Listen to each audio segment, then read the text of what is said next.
Texas was a part of Spain for over 300 years. When Mexico won its independence in 1821, Texas then became a part of Mexico. However, people in Mexico had little desire to move to a place like Texas, where there was a great danger from hostile Indian tribes like the Apaches and the Comanches. These Indians were also a danger to towns and villages south of the Rio Grande. Also, Americans were wanting to come to Texas. Some had a desire to separate Texas from Mexico. So the Mexican government decided to invite Americans to come and live in Mexico as Mexican citizens. This helped to solve the problem with the Indians. Since the Texans were closer to the Indian lands, the marauders would be less likely to ride all the way to Mexico to carry out their attacks. The characters are Stephen F. Austin, played by Joseph, Robert, Austin's land agent, played by Jack, Mr. Smith, a settler, played by Gideon, and Mrs. Smith, also a settler, played by Jayla. The location is in the town of San Felipe de Austin. The date is 1823.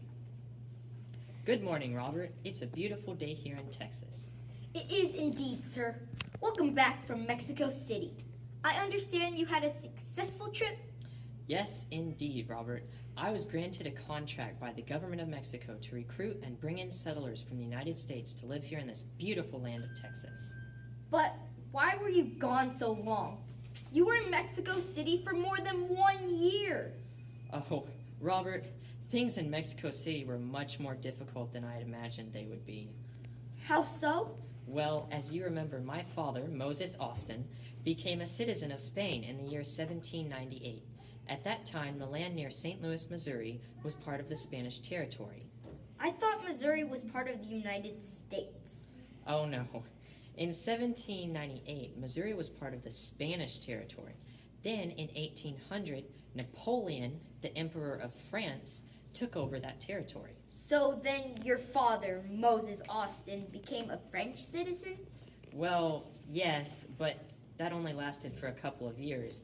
In 1803, the United States purchased the Louisiana Territory from France because Napoleon needed money more than he needed the land. So then Moses became a U.S. citizen once again? You got it right.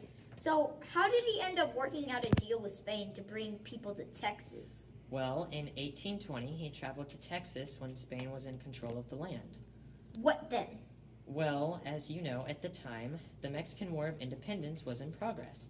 In 1821, the revolutionaries in Mexico won the war and Mexico became an independent nation. So Texas became a part of Mexico? That's right. But you still haven't told me why it took so long to make a deal with the Mexican government in Mexico City. Well, Robert, things are not peaceful in Mexico City. Powerful men were fighting for control of the government and overthrowing one another. It was hard to know who to make a deal with. When did you get things settled? In 1823, I was finally given permission to settle 300 families in Texas. How did you go finding families to come? As you may recall, I advertised for families in American newspapers. And they responded quickly. Yes, they did. Many people had lost their land in an economic depression. They were excited about the opportunity to have land of their own in Texas.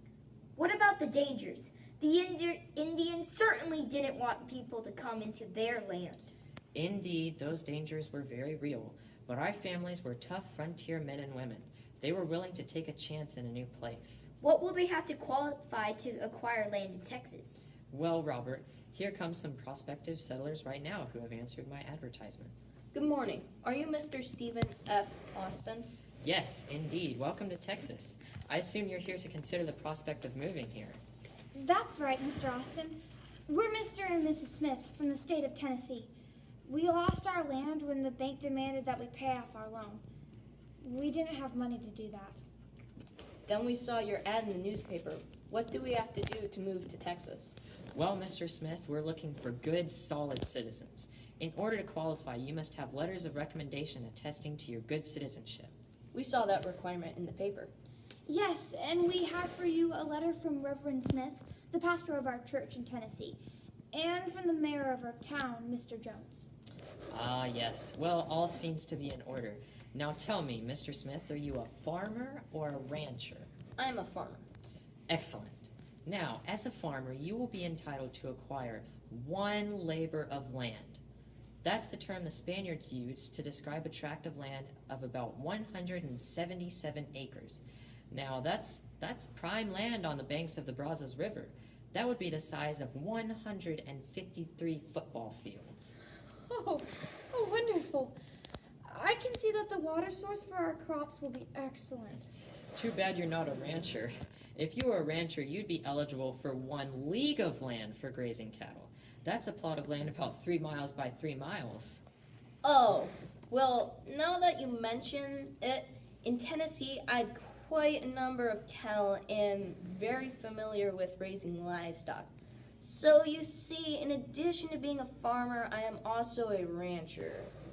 How fortunate. In that case, you'll be able to purchase a league and a labor of land. The ranch land does not front directly on the riverbanks, but it is excellent land. What is the price of the land?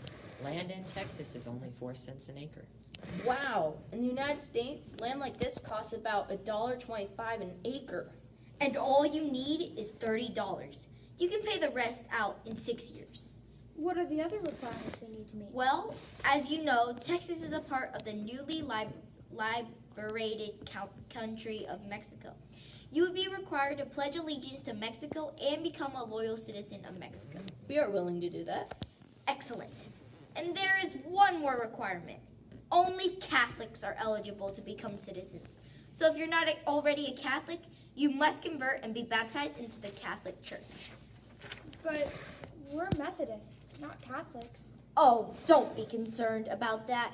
If you will go through basic process of joining the Catholic Church, that will be sufficient. They won't be checking your church attendance. They won't? At this time, there's not even 1 priest in our territory. They won't be concerned with your worship practices as long as you don't cause any problems for the Catholic Church. I suppose we could go along with that. Welcome to Texas.